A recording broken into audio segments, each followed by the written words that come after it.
ok Dame Badiane président tablier di Patersen tey nag dafa am benn programme bu am solo bu ñu amaloon fii tey ci Kër Massar ku ne gis na lu xew ci réew mi ndax avant tabaski ba léegi gis ngeen dëgër pirement yi nga xam ne moo am ci marchand tablier yi ñu sonn lool métti lool yàgg lool te kilifa yi nga xam ne tey ñoo fi nekk luñ doon ñu wax ak li nga gis nii dafa uutee trop. moo taxoon ñu doon waxtaan ak coordinateurs yi ci réew mi yëpp boo xoolee ci sama wet ni Abdoulahat di responsable national du Sénégal nekk ci Ndar tey mi ngi nii sama wet kii ci sama ndeyjoor moom it mi ngi nekk Mbour mën nañu wax ne daal Sénégal la fi dajee ndax waa Casamance a ngi fi waa Kër Massar a ngi fi ndax fii lañ koy defee Patersen waa Dakar Plateau ñëpp a ngi fi. benn kuréel bu bees buñ taxawal comité de pilotage lañ ko tuddee déglu leen comité de pilotage lañ ko tuddee rek boo xam ne comme dañuy door a commencé te dafay dem ci kanam te bëgg nañ fu marchand ambulant nekk wala fu marchand tablier nekk ci Sénégal rek bëgg nañ la fekk comme tey lay door a judd nag après li ci kanam danañ ko suivre ci réew mi. lu doon suñu mission rek mooy marchand tablier yi nu ñuy sonnee ci réew mi. tey foo xool ci réew mi léeg-léeg nag damay dégg ko ne maire APR yi ñooy saboote maanaam leen loolu yëpp ay waxi yàq la ndax bi ñu gisee dëgër piir yi ci ñoom la njëkkee ndax boo demee Parcelles kii moo fa ne Jamil Sané moo fa nekk fii ñu nekk ni Bilal Diatta moo fi ne soo demee Thiès Birame Souleye moo fa nekk boo demee Tëngéej noonu foo dem tey mën nañu wax ne seen maire ñoo fa nekk te Kër Massar gi nekk na place boo xam ne président Ousmane Sonko lu mu war na gën a fonk moom ci la bokk ndax Kër Massar dañoo suyee lu am solo ci réew mi nii ci état wu président Ousmane Sonko ndax tout récemment rek gis ngeen meeting bu mu def fii ba mu koy def Kër Massar gi la ko defee Kër Massar ambulant yi taxaw nag partout liggéey bu am solo. naa yegg si suuf sa waaye soo ma mayee tuuti rek ma tëjee ko waaw ma tëjee foofu. li ñu gën a ëppal solo mooy marchand ambulant yi dafa am luñ taxawal ci réew mi te ñu am solo trop ci Sénégal ku xam li nga xam ne moom la ñu contribuer ci réew mi jàpp naa ne doo tëb rek def leen nii ñoom dafa am lu ñu war a njëkkee d'abord avant lii nii luñ bëgg réew mi ñoo leen gën a bëgg réew mi mais ñun lu ñuy jaaxal rek dama ko yàgg du ko revendiquer yàgg na ñu foogoon ne bu ñuy ñëwee ñoom danañ ñëw jiital waxtaan. ñoom dañoo gis ne doole leen jiital li tax mën a doole leen jiital gis ngeen ne tey journée de réflexion bi nga xam ne ñu ko doon def fii ci Kër Massar xam suñu droit xam suñu lépp moo tax defuñ ko ci mbedd defuñ ko ci dara dañoo luyee saal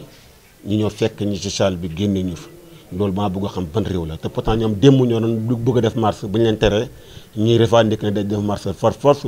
ñii di ci dee ñi ñànk suñu tër ñi tëj leen ci kosu ñi def leen ci lépp kon nag ñoom buñ ñëwee war nañoo xool fañ commencé ak bu fuñ yegg ci tey te bañ ñëwee ba léegi ne gisaguñ benn marché boo xam ne war nañu ko def ci réew mi ñu autorisé ko kon ñoom dictature lañ gis ne ñoom lañ bëgg wane ci réew mi te loolu du jàll ñun nag nañ ko doon defee ñoom duñ ko defee luñ bëgg mooy waxtaan ak nit ñi ci jàmm ci dal ndax xam nañ ne lépp luñ fi yàq suñu alal la lépp luñ fi teg suñu alal la ñun dañoo wane bëgg wane waa beneen facette boo xam ne dañ leen wan ne comme ñun ci réew mi lañ bokk ci liy defar réew mi lañ bokk duñ bokk ci ñi nga xam ne dañuy yàq ko tooj te ko boo nekkee ci gaal gi da ngaa war a ñaan yàlla gaal gu mucc ndax bu gaal gu muccee nga mucc sax njaboot mucc loolu moo tax boo xoolee tey ay kilifa rek ñoo fi daje yoo xam ne luñ bëgg mooy jàmm ci réew mi waaye ñoom ñi ngi interpellé président Diomaye na ko secteur yi ngay éviter di waxtaan ak ñoom secteur bu gën a ëpp solo mooy marchand ambulant yi mooy marchand tablier yi ku ko fooy yaa ngi fooyee loo xamut ñii lu waay doon ci réew mi ñoo la ko doon te am na loo xam ne dootuñu ko nangul kenn nag te toujours marchand ambulant dama leen wax ne yéen tim foog ngeen di nangu ku leen jiital te ñi leen di doxal tim il faut ñoom tim ñi lii di bokk ak li nga xam ne moo fi doon jaar te incha allah li ca kanam Sénégal yëpp fépp fu marchand tablier nekk ci réew mi nañ xam ne am na benn collectif bu taxaw boo xam ne pour ñoom la ñoom ñëpp ñu bokk ci jàpp ngir jàkkaarloo ñi nga xam ne fu ñu bëgg a yóbbu xamuñu ko te ñoom bu ñu dégloo rek ñu régler réew mi. d'accord alors lan mooy seen jafe-jafe gis nañ ne depuis avant tabaski ba léegi fu ngeen mënti nekk dañu leen fekk di leen dégg gis nañ ko fii Kër Massar ak feneen alors jafe-jafe bi exactement est-ce que mën nga ci réew mi waaw jafe-jafe bi mooy xam nga bu fekkee da nga nekk ci benn place 10 ans wala 5 ans nga jékki man mii di wax yëpp waa Petersen ay millions ñu ngi leen jël yóbbu leen te ba nii xamaguñ fan lañ ko yóbbu te li Petersen dund moom la fépp di dund te ñu ko teg mooy autorités yi nga xam ne ñoo la war a ñemb ñoo war a jàppale jox lu courage nga am fit toog ci réew dëgg gis nañ ne manqué nañ ko boo xoolee tout récemment rek yàggul Kër Massar ñaata personne fi bàyyeekoo dem ci gaal gi lu ko war a mooy manque espoir ci seen dëkk ndax ñi nga xam ne ñoom la dañu jàppale pour bu ñu yegsee ci pouvoir bi ñu gis ne dara nekk ci jàmm ñoom ñoo walbati ko jël ay yet di leen ko duma dem ba amatuñu fit toog ci réew mi moo tax ñu gis nga ko ñu dugg ci gaal gi dem gis nga leen ci fekk ndax man information bi ma am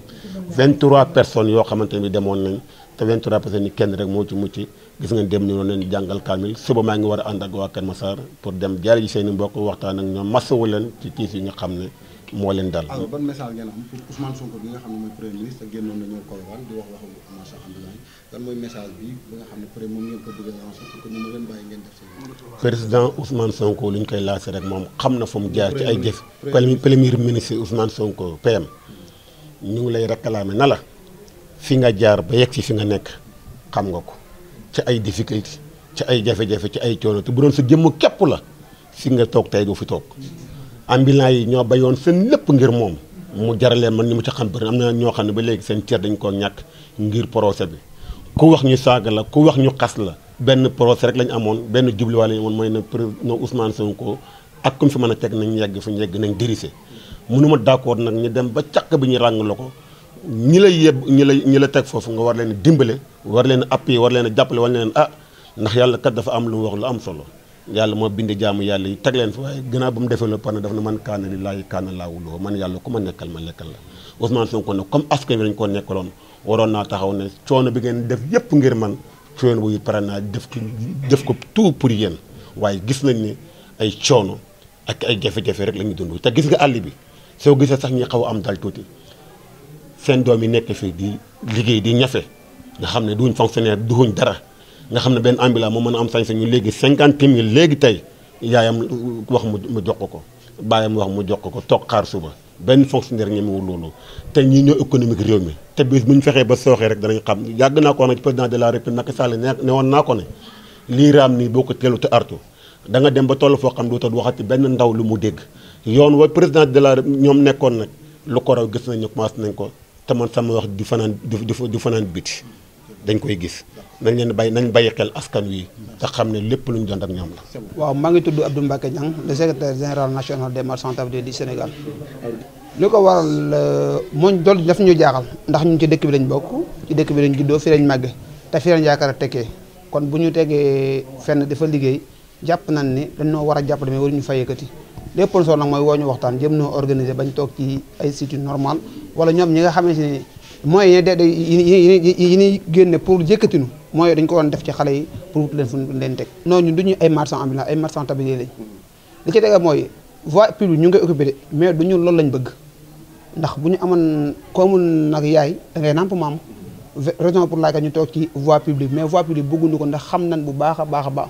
yenn yi oto yi fa a jaar yeneen yi piétons yi fa a jaar mais nag bu fekkee dañu doon programme dañu bàyyi xel ci biir programmation yi duñu occupé voie publique ndax bu ñuy génnee marché yi dañoo war a di génne espace boo xam ne si marchand ambulant dañ ko réservé pour ñoom kon dans ce cas kenn toog ci kaw yoon. kon fu mu nekk kan ngeen di jàm baaraamu tuuma. loolu jamuñu kenn baaraamu tuuma mais nag dañuy lancé benn message di ko lancé président de la république son excellence monsieur Bassirou Diomaye Diakhar Faye ak son PM xamal leen ni leen jeunesse bi nga xamante ni ñoo toppoon seen ginnaaw di leen xeexal jeunesse bi toppoon si ginnaaw am yaakaar jeunesse boobu ba léegi moo nekk ci réew mi tuxuwuñ tukkiwuñu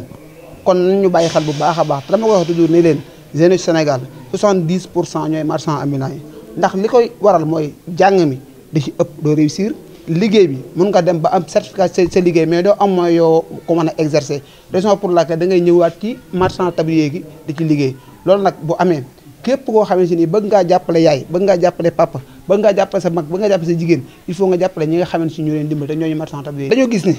Sénégal gépp secteur yëpp dañu daje ku nekk rek yaa ngi fexee daje ngir mën a défendre sa intérêt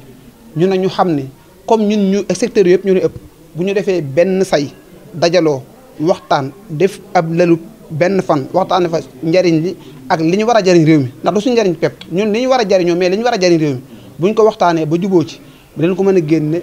ñëpp dégg ko xam ne ñii kat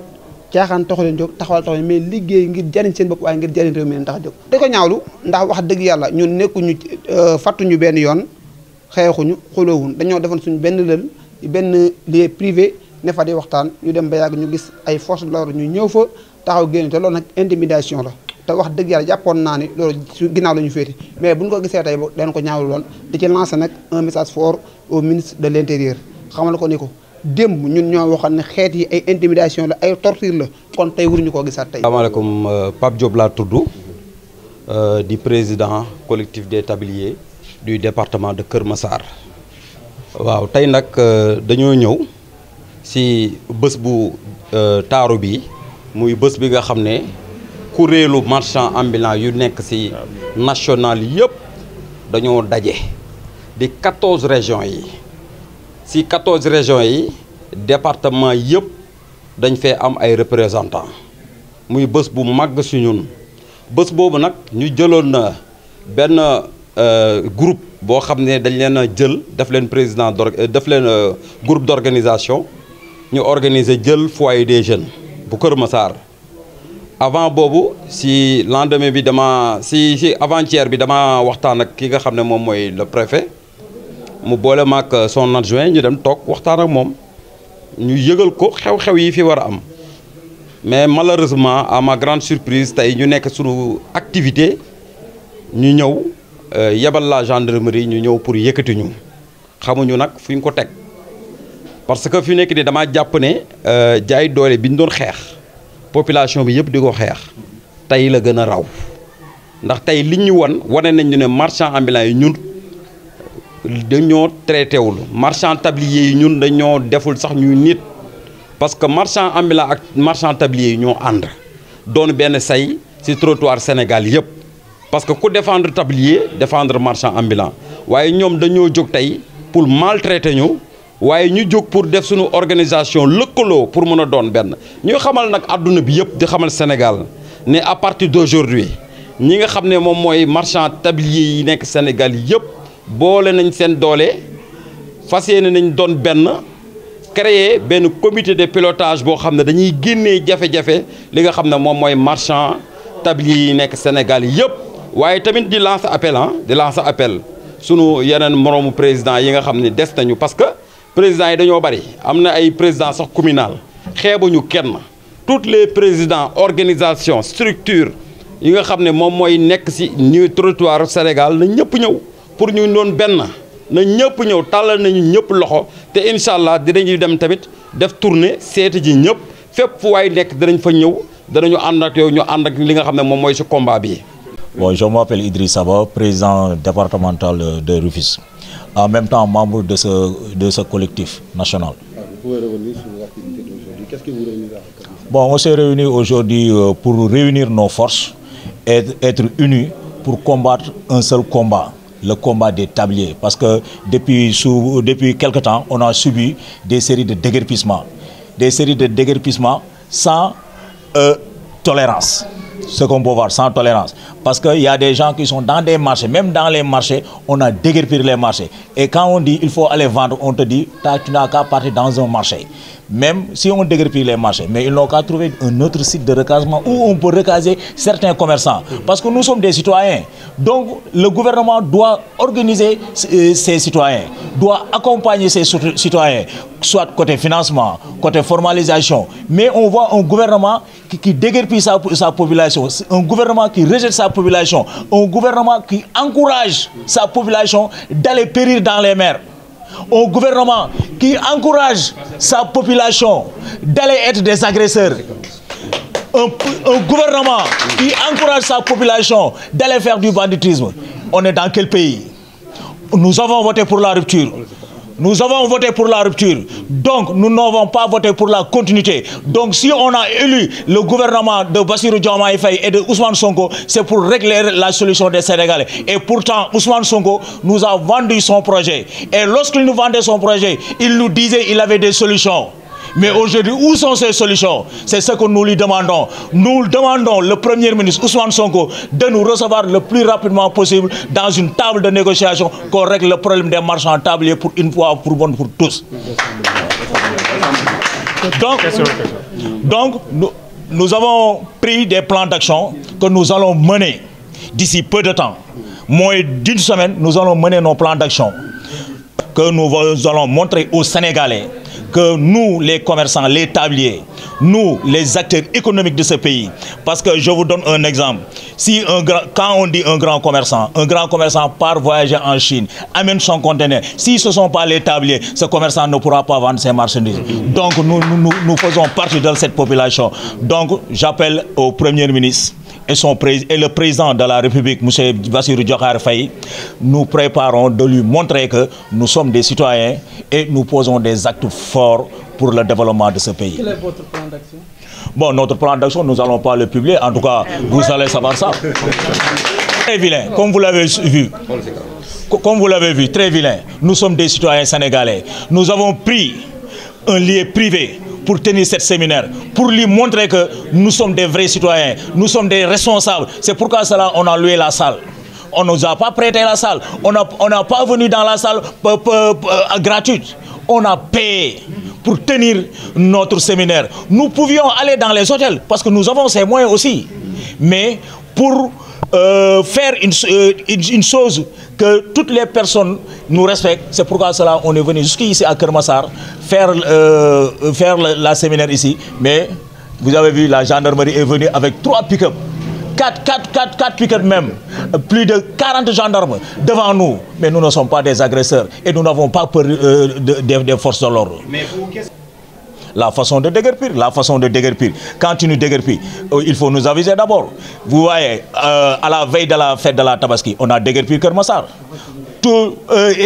Et tu as vu, tous les commerçants qu'on a déguerpis, c'est des parents. Ils achètent des moutons de la Tabaski.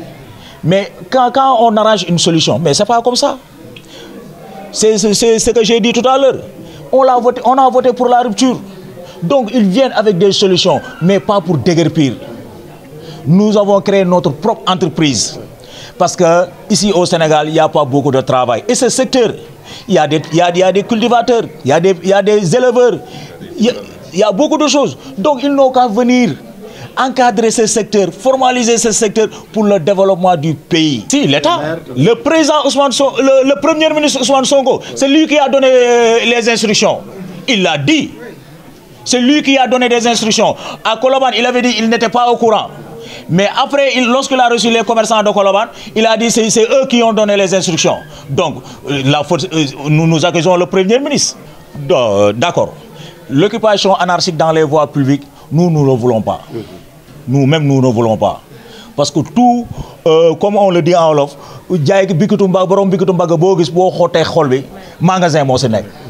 donc, si on a occupé anarchiquement les voies, mais ils n'ont qu'à organiser, c'est sa population. Oui. Moi, je ne jette pas ma population. Je te donne un exemple. Je ne vais pas jeter mon fils. Oui.